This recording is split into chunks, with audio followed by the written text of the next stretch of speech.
Lynes on Design. I'm Debbie Lynes. I'm here with our dear friend at the Greenery, Miss Carol Gadeo. How are you? Great, and it's so good to have you back here. I tell you what, it's always fun. For years and years, I hate to say that, you and I have been creating, no, let me restate that. Years and years, Carol has been creating magic with flowers here at the Greenery. We've planted and plucked and trimmed and hedged and watered and irrigated. What are we going to do today? I thought we have all these cool plants that are really terrific perennials that people don't usually think about, and I wanted to show them to you because they're so fun. And I know you love fun. I do. And first of all, let's go from the basics. Perennials mean? Perennials are plants that come back year after year after year. Okay. They're not shrubs, they're not woody, but they bloom and show off their glory all season, whatever the season, and these will be summer. And then they're a big blast of color and show, and then they go to sleep for the winter. Okay. And then as the soil gets warm, they come up and they go, hallelujah, and they're back. As I was running this morning, and I use the term running loosely, it was so beautiful out. And I ran in back to all the things that you all did for me this year. Gary, I think you and Gary both planted these gorgeous things. Honestly, I've done well. They're absolutely beautiful. All right, let's talk. Can I pick something up? Yeah, well, why don't we start with this plant right here? Which is sure you can, Debbie. Not. That's an oleander. Okay. Wait, show me oleander. This right here. And you typically know oleander as being green. This is a new variety of oleander. Has beautiful variegated foliage and gorgeous pink flowers. It's part of the Southern Living series, and it makes a great show. So if you're looking for something to add a little bang, you got a lot of green and you want to add a little pop. This is not a perennial. This is a shrub. Okay. And it's evergreen, and you've got that little twist. Is there any oleander? When I think of oleander, poisonous. So as a grandma, you have to be very careful that if your children come and gnaw on this. Okay. Yes. Don't allow it. Chickens. My chickens would eat this? Well, if chickens eat bushes, you want to make sure they don't eat that. Oh, I didn't. But there are lots of oleanders in your neighborhood. Okay. And I have a lot of chickens. And that does great in full sun. Okay. Full sun? Full sun. Okay. Now the plant directly behind you, isn't that beautiful? Is this a Dieffenbachia? It looks a lot like that, but that's a ginger.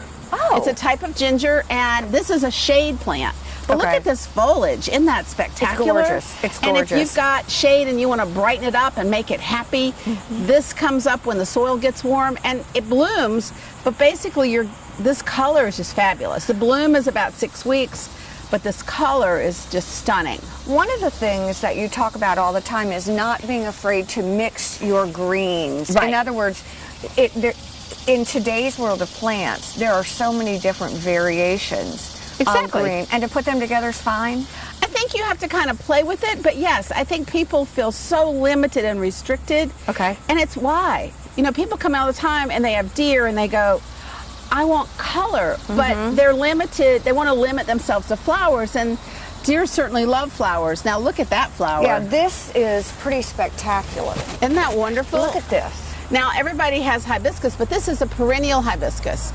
I mean, that flower is just stunning. Amazing. It's amazing. This has green foliage, and then we have this guy right here. Yeah, and then we have this one. Okay, which has purple stems. Oh my gosh. This one has pink and white flowers. We have another one that has lavender flowers. Some of them have red flowers. They're just stunning, and they come back every year. Hibiscus do? These hibiscus are perennial hibiscus, not like the tropical ones. Look at the bud on this. Yeah, and the flowers are like... Why do these make me feel good? Are they hard to raise? No, they're not hard at all.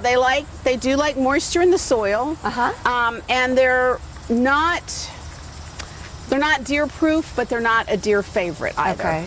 And as far as height and width? Most of them get to be about 3.5 feet by 3.5 feet. Do you recommend planting things like this within the soil, or can you, what's it called? Absolutely. You can do them in containers, but I like to use them in my beds just for a pop of color, because they're just so exceptional. I mean, think about it. You've got, even if it's just shrubbery, this gives you great foliage texture. The color. The stems are beautiful, and then you get these flowers. So if you've got a little spot in your shrubbery and you just need a pop, this is spectacular. This is really fun. We were talking today about what should we do, what should we do, what should we do, and you were like, oh my gosh, we've gotten these amazing flowers in. And what's Janet grabbing for us? Janet is grabbing this buddleia. A hookah. It's a butterfly bush. And this is, we have several of these. What is it called, really? Buddleia. Oh, it is a buddleia. Yeah. Buddleia. Buddleia is, it's also a butterfly bush. It's one of the best plants you can plant for the nectar of for butterflies. They like the nectar, and these are one of the best plants you can do to provide that. Let me ask you a question. I think I have one of these that you planted for me, and I'm getting hummingbirds. Hummingbirds probably like this as well. It's probably not quite as good as for hummingbirds as for butterflies, but they have a lot of crossovers. Okay. There's a lot of things that come to both, and this is a high nectar plant. You were asking me. I had all my grandchildren a couple weeks ago. Honestly, it's amazing to watch kids with plants. Oh yeah, they love it. They love it. They love to water. They love to learn the names. They cut all the herbs. Then they were out looking at the butterflies and everything. I should have brought them over to you because you would have been thrilled. They just really enjoy it. The fun thing is because you can smell it. It's nice and sweet. And kids... You know what it smells like? It smells like being a kid walking down the street, doesn't it? Well, kids really get into the fragrance in the flower. And it comes in all kinds. It comes in white, red, purple, yellow, burgundy. I mean, and big and small. So it's real easy, and it likes sun. Ooh, I know. All right, what's next, Janet? Right behind you, or Janet's going to get us. Okay. Now I was going to go for the Chrysandra. Yeah. Oh, awesome. This is a great plant. This does terrific in high shade, bright sun. It's wonderful in containers. It's a little more tender here, but look at that flower. And it blooms prolifically, and it loves our sun. Oh, it's all about the coral this year. It is, but this also, it comes in a yellow and a red, but orange is the more prolific and the easier one to get. The other two colors are very hard. What's that one again? It's Chrysandra. Chrysandra. I always feel like I'm a scientist when I come here. All right, next. Okay, what we want to do is... Here, I'll go grab. Okay. Or I wanted to do the purple, keep going, the Veronica. I tell you what, you know, this is a place, this is like sort of like window shopping in a candy store. Well, we'll go over to the candy in just a second. Okay, good. Oh. By the way, you look beautiful. Thank you very much. It's from looking at those manatees at your back dock. Oh, yeah, we had gorgeous manatees the other day. Okay, what do we have? This is Veronica. Most people do salvia, and salvia does great for us all over. There's shade salvia, sun salvia. Okay. But Veronica is something people don't use as much, and it's a wonderful half sun, full sun perennial. Comes back every year. It has a nice scent. It's just a little bit different. It's very showy. It's a great plant, and it's nice for cutting. Okay, is it? So, yeah. And what if we go over to let's do walk over. To the wagon. We're walking. Sorry, Mike. Sorry. Mike's so used to us. That's the fun part about doing a design show is it's definitely not stagnant. What if we start here and then... Sure. This is one of the newer varieties of crepe myrtle. It's a smaller variety. Beautiful. And see, it is just absolutely stunning.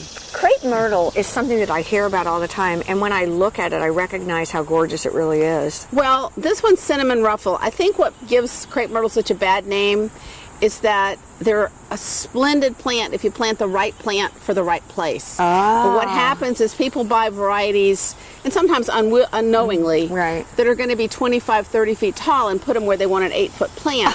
And then they're really frustrated, and that's why you get those horribly massacred plants, because they're too big, and so people are always whacking them back. And then I want to do a close-up of this if we can, Mike, since we're torturing him today. It's kind of fun, isn't it? He has a good spirit. He really does.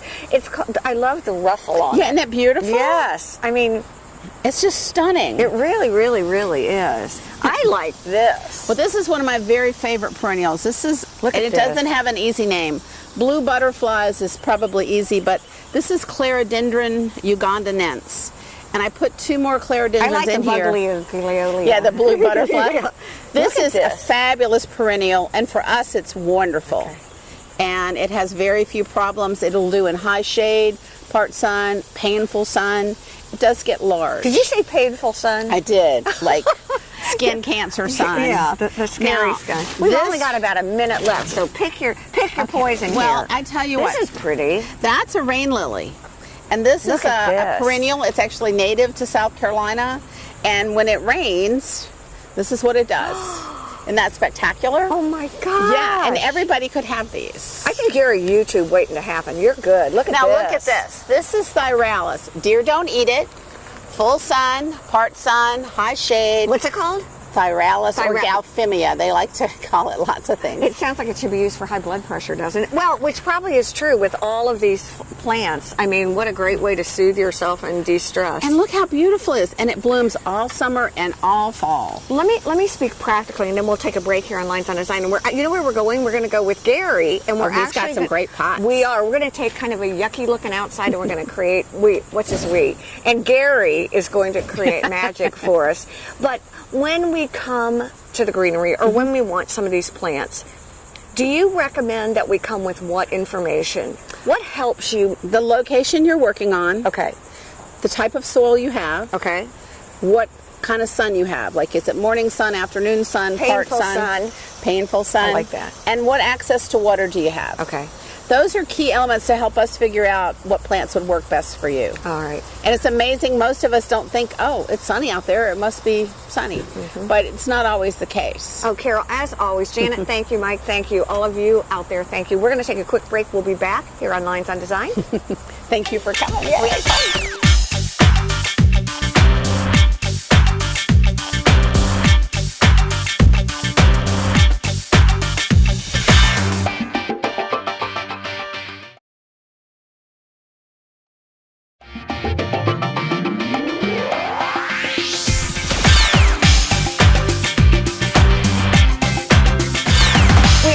On Lynes on Design. Once again, I'm here with Gary Mose from the Greenery, and we're talking about his expertise, and that is working magic. That's How'd right. I say? Is that good? That's perfect. That's perfect. What we're going to do in this segment is going to be kind of fun. We're going to show you some before pictures of this front porch and of the back, and then we're going to see what a little bit of imagination and Gary's expertise can do to really, really update and freshen up this porch, and it is pretty amazing. First of all, when you came, we had wreaths on the door, we had a couple of broken chairs. You'll be able to see that again in the picture. Now, through your magic, what did you have to do? Because look at this transformation, it's pretty amazing. Well, we started, Debbie, with kind of a clean out, so to speak. You know, we had artificial flowers by the door, which I don't really care for outside, very bluntly. There's places for them indoors occasionally. But and also, I think something that really is important, we had 4 hanging baskets right here. Yeah, we did. They were pretty, but they were pretty obtrusive. I don't, you know, when I do entryways, I like an entryway to say, you know, like, come on in, you know, and these were almost to the fact where we had to duck a little bit. Well, so. And I tell you, coming up here today, it's a beautiful entry. It really is very coastal. It's gorgeous. Yep, we kind of started right here. I like to soften the entryway. Okay. A quick reason why I picked these colors. All right. You know, we started out with... You can look right there with that, yeah, too. We started out with turquoise in the back. I had 2 existing planters to work with, so I kind of carried the turquoise tropical theme throughout. I love softening entryways with palm trees. These happen to be cat palms right here. They're gorgeous. I like these a lot. Look at these. These are so pretty. Very nice. Very nice. And you know, it's such a pretty area. And when people come to visit, they don't really rent this home, but there are always visitors here. It's a wonderful family. Yep. And we got 2 rockers then to complement what Gary was doing and just make it a place to come and have a cup of coffee in the morning or a glass of wine in the afternoon. Exactly. Once again, the cat palm just kind of softens the area. It'll be pretty low maintenance. A quick aside to a question that I get constantly on my entryways right here. It's sometimes kind of a pain in the neck, but if you can turn your planter every once in a while just to get exposure of the back. I can't tell you how many jobs I go on to, and the front looks terrific. The back is all brown and everything. Well, that's because it's stuck against the wall for 6 months. So if we just come over here and flip it around. Just a little twist every once in a while, maybe once a week or so, or something like that. That makes sense. I'll go do that right now. Yep. Now, how often do I How often do I actually water these? Oh, they're in the shade. I'd say probably once a week. Okay. You know, there are water meters, of course, that you can put in there, and it can tell you anywhere from whether the soil is wet to dry. You know, so you generally want to poke those around all over in the plant itself, just so you can get an idea. Good. So, but once a week should be fine. Look what you did to these planters. Now, they were in bad shape. They were almost falling off. What did you all do? They were. We actually took the planters down, repaired them, cleaned them out, obviously. Yes. And then kind of went with a little different theme here. You know, once again, with the palms and everything, I was trying to kind of make everything blend and sort work of blend together. and tropical. I think something that's really worth mentioning throughout this whole project is I'm beginning to take some chances with tropical plants outdoors, stuff in our greenhouse. Hilton Head has such a tropical climate that these should be able to stay out all year. Now, if somebody comes to me and says, Gary, I want you to design a planter, you know, that is impervious to weather, everything, I can do that. But this just opens up so many of the choices, because we, you know, I mean, we got some pretty caladiums in here. We have a little parlor palm, a little Neanthobella palm right here, spider plant on the end. Asparagus fern. You recognize the asparagus fern? Yes, pretty. Always a good thing to trail out. Have a little bit of ivy in there. Well, it's visually interesting. It looks lush. I mean, it really fits in with this design motif. And again, watering about once a week. Watering about once a week, yeah. Mm-hmm. Now, when it gets cold in the winter, do I need to cover it? You do need to cover it. One thing that I need to point out to people is, along with taking a, quote, chance on your tropical plants, you may lose one every once in a while, you know, but that's just, that's the price to pay for beauty, I guess. I guess, exactly. We're going to walk around to the back, so come on with us, and we're going to show you some of, through the eyes of the camera, some great things that you've done back there, so come on. Okay. Oh my word, Gary, this is a beautiful pool. It's really interesting. It's a bit of an older house, so it's got some character, which I absolutely love. And if you look at the before shots, what we had was basically just a pool with some chairs. There really wasn't any feel of design to it. How about that? Right. So Gary came in, and look what you did. Yeah, I had a place to start here. We had the existing shell planters right here. From Greenery. Turquoise color, once again, adding in or tying in with the theme of the turquoise on the front porch. Yes. I find that when I do these jobs that there's a lot of impact in grouping planters together. So what do? I look for a similar color, which we have right here. We have the turquoise color. These are adorable. Look at these. If you can get a close-up even on this planter, it's got the fish motif. It's really adorable. Rather than scattering them around like one over here and one over here and one over here, you know, then I find it's good to put them all together. So we have two groupings of 3 here. Once again, we're going kind of tropical here. Plant called a stromantha right here, very tropical leafy plant right here. Palm grass right here. Gorgeous. Once again, very tropical and leafy. Bougainvillea. Begonia. Just to add a little color, our old friend the begonia, one of my go-to flowers throughout the entire summer. This guy will last into the winter. And you know what I like about these? Again, these are all fairly low maintenance. They're beautiful. They add a pop of color. They really, to me, dress up this entire area. And adding the teal and the turquoise just looks great. I think it doesn't distract from the beauty of nature. It really adds to it. Yeah. And from a maintenance point of view, when you look at designing something like this, do you look and see where the sun comes in or how high it hits? Absolutely. Very important. You know, to be very truthful with you on these particular plants, and as well as the ones we looked on the front porch, we're dealing with a lot of dapple sun, and some shade. Hilton Head is full of dapple sun shade gardening, so that's something you really need to know how to do. Well, and as we're walking over here, like we said, this is a home. This gets a lot of use, so there are going to be kids here. There are always toys, so we really want it to look and feel like a home too. And what I noticed is you mimicked one side to the other. Yeah, I'm kind of all about continuity in landscape. Balance kind of guy. Yes, exactly. So I would kind of, this I would typically keep the same on, just like we kept it the same on either side of our entryway. So. It really looks good. One of the other areas that I asked Gary to attack was an area, and we're going to run up on the porch and we'll take a look at that. Okay. Again, as we're walking up, this area, the deck area is really pretty, but it was really void in greenery. And this area where the tree is was kind of sad. They have little sad little planters. How else do I say it? So what else? What did you do here? Well, it's kind of fun here. Once again, we're dealing with dapple sun here.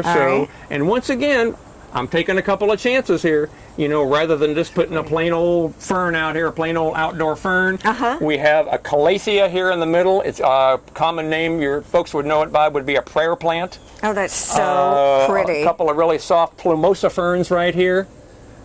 Silver lace fern. Oh, is that the real soft one? Yes. Now, plumosa is the soft one. Is there what's that? That is irrigation in there. You had irrigation in there? I don't know how well it's functioning. Okay. We put it back. So we have yet to see it. We need to make sure it's functioning. But yes, I did put it back. What can I do from a maintenance standpoint? I think, as always, it's probably the smartest thing to go to you all because you'll maintain and replace as we need to. Right. But in just for basic maintenance for these, what do you recommend? Not a lot. I think just a fairly regular watering schedule. Always kind of a good idea too, and I think the folks it might help to talk about watering just a little bit. You want to water pots, not plants. In other words, it's not necessarily good to come up here and go all over the top of the plant right there. Is that true? Well, with just about all plants, it is. You run the risk of possibly getting fungus, et cetera, et cetera. So did you know that? I didn't. Always good to water pots and not plants. So. Whoa! And again, how do I know? Do I feel the soil? Do I get one of the little gauges? Yeah, a little gauge is probably the easiest way to do it. Once you become really a plant person, you can kind of tell. And also, the plants will let you know sometimes. If they're like all droopy. If you see a little droopy, then gosh, you need a little bit of water. Gary, is there a good time to water plants? Is there a time that you recommend? I would say probably early in the morning is probably the best. Goes along with watering your lawn as well and everything. Okay. You don't generally want to water in the evening, kind of just sitting around all night like that. So early in the morning is the best time to do it. I promise you, these are the most fun shows for me to do because not only are they gorgeous, not only does this look beautiful and is what you do gorgeous, but we also get some really practical tips that we can take home and use. We want to thank you all for, first of all, thank you, Gary, for coming. We want to thank you all for joining us here on Lynes on Design, and have a great week. Bye.